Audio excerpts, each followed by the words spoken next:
This is the Razer Cobra Pro, and since this launch, the gaming mice community has certainly been pretty split. In one camp, quite a number of people love it. It's symmetrical, it has chroma RGB, it performs admirably and has pretty good battery life to boot.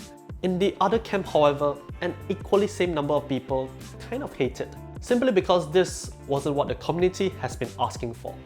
Well, here's our take. According to Razer, they launched the Cobra line to kind of address a segment in the market that's been sorely lacking, and truth be told, this does definitely sit right within that exact space in their portfolio stack. And that's exactly it. The Cobra Pro is for all those of you who wanted a heavier Viper V2 Pro.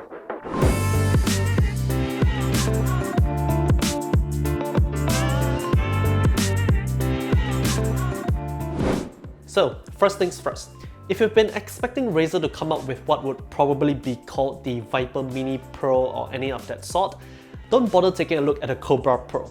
This is not the mouse that the community has been so vocal about ever since the Razer Viper Mini Signature Edition sold like hotcakes. This is an entirely different mouse that serves a very different purpose, and therefore it's also targeted at a crowd that would probably not want quote-unquote a Viper Mini Pro. At the very least, that's what we do feel. So if you want an affordable version of Viper Mini Signature Edition, continue waiting and watch another video. But if you want to know how the Cobra Pro actually performs and who should be taking a look at this, well, watch on. For starters, the Cobra Pro has a really similar form factor to that of the Viper V2 Pro. It utilizes a symmetrical shape, but it's not fully ambidextrous, as you'll only find the additional buttons on the left side of the mouse, but not on the right.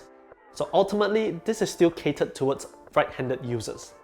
Overall, however, the Cobra Pro is actually a tad smaller as compared to the Viper V2 Pro, about 7mm shorter in length and 4mm shorter in width. However, here's where it starts to get different. The Cobra Pro features built-in rubber textured grips on either side of the mouse, whereas we have to use the grip tape for the Viper V2 Pro. The Cobra Pro also features separate buttons for DPI toggling, profiles and power, and support for multiple different profiles, unlike the Viper V2 Pro, which has a single dual-use button for DPI and power and only supports a single profile. And we then get to the biggest difference between the two, and that's the weight. The Viper V2 Pro weighs a mere 58 grams or about 2.04 ounces, and the Cobra Pro weighs 77 grams or 2.72 ounces. That is the biggest dividing factor that splits the two gaming mice apart, and probably the gaming mice community in itself. Why would you get the Cobra Pro, which weighs much more than Viper V2 Pro, when they both feel pretty much the same in terms of the overall feel and performance? If you want a really pro-focused product, there's no point in releasing a mouse like a Cobra Pro when there's the Viper V2 Pro. And if that's what you're looking for, well, you're absolutely right. We wholeheartedly recommend the Viper V2 Pro because that is seriously an awesome gaming mouse. But here's the thing, the Cobra Pro isn't meant to be that, and thus it does come with a number of other features that aren't present in the Viper V2 Pro. So in reality, it really is meant for a crowd who aren't looking at the Viper V2 Pro for how it performs, but rather more on just the overall design and feel of it. So as mentioned, the Cobra Pro features dedicated buttons for all three different functionalities.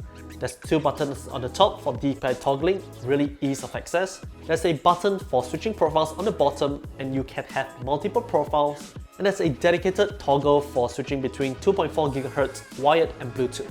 And of course, to top it off, you get chroma RGB. All these are features which the Viper V2 Pro do not have. And so if that's what you're looking for, the Cobra Pro is the exact mouse that you're looking for. In addition, not everybody likes or wants a mouse that's under 60 grams. Believe it or not, there are people out there who actually want a slightly heavier mouse that's not overly heavy, but not too light either. And it is this exact reason that Razer said they are addressing the segment in the market that is sorely lacking, one which comprises all the factors that the Cobra Pro really provides. Now, is that something that the community needs or is asking for?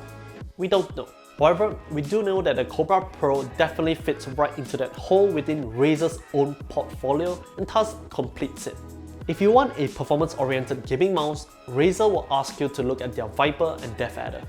If you want a feature-rich gaming mouse, Razer will then ask you to look at their Basilisk, Narga, and of course, the Cobra. Now, we do however feel that all these discussions and the split of opinion within the community could have been easily addressed with a simple name change. As mentioned, many wanted what would be called the Viper Mini Pro. But more so than that, we believe that many have already kind of associated the Pro moniker for performance-oriented gaming mice, especially with how the industry is moving and how esports professionals are actually using them. So when the Cobra Pro was launched, it didn't feel like it was deserving of the Pro name.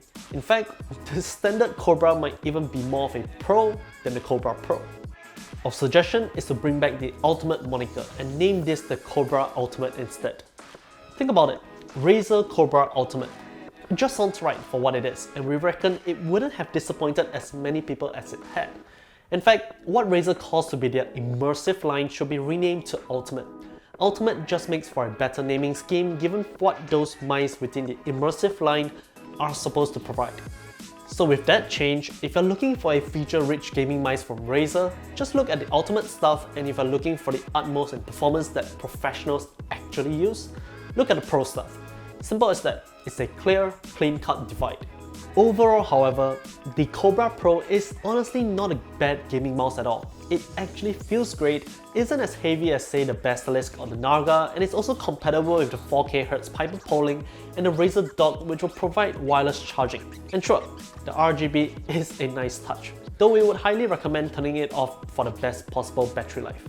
Speaking of, the Cobra Pro does boast a 100 hours battery life on a 1000Hz polling or 33 hours with a 4000Hz polling, which is quite a sizable increase as compared to say the Viper V2 Pro. A heavier weight does come with added benefits.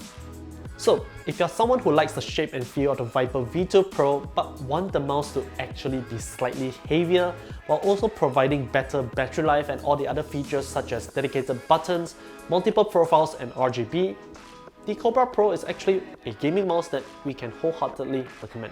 This is a mouse that's aiming for the balance of everything. It's not fantastic in any one particular aspect, but it does perform great on almost all fronts. So if that's up your alley, check out the Cobra Pro. Even if not, give it a try at your local store or something. You might actually like it surprisingly, just like I did. If you have any questions, feel free to leave a comment down below and be sure to take a look and answer them. Don't forget to like this video and subscribe to us for more of such content, and we'll catch you in the next one. See ya!